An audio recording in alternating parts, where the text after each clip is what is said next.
Mais ce qu'on sait peut-être moins, c'est que la formule elle-même a une origine. Et son origine, première origine est dans l'œuvre du grand humaniste Erasme, exactement dans son traité d'éducation, en latin, De Pueris Instituendis, de l'éducation des enfants, paru en 1519, traduit en français en 1537. Il dit « On ne naît pas homme, on le devient ». Est-ce que ça veut dire qu'il parle de la théorie du genre? Pas du tout. Il veut dire homme au sens générique. L'homme n'est pas doué d'instinct, l'homme n'est pas comme un cheval ou un arbre.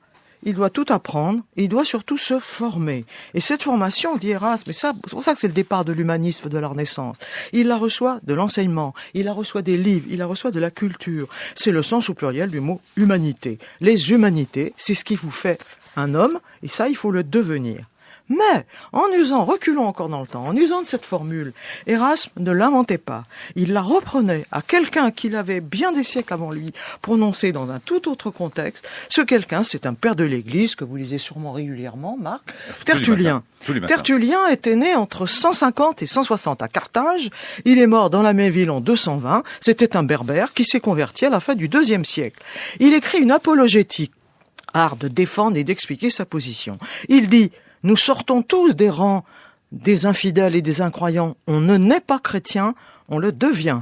L'histoire de cette formule est donc passionnante, car c'est l'histoire d'une série de corrections successives. Tertullien, Erasme, Beauvoir. Tous trois s'opposent à une certaine idée de la nature humaine.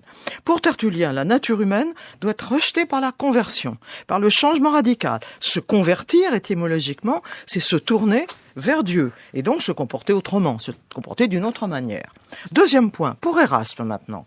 Notre nature, c'est la raison. La raison, nous la tenons de Dieu. Mais l'humanité de l'homme est à construire, c'est pas une donnée. D'ailleurs, ça pourrait inspirer notre système éducatif.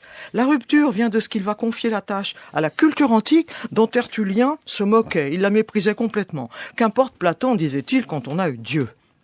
Avec Simone de Beauvoir et sa fameuse formule, l'angle d'attaque est totalement différent. Il n'y a plus de nature humaine du tout. Il ne s'agit pas d'être racheté par la conversion ou sublimé par les humanités. Il s'agit de comprendre que nous résultons d'une construction. C'est le premier pas indispensable vers notre liberté.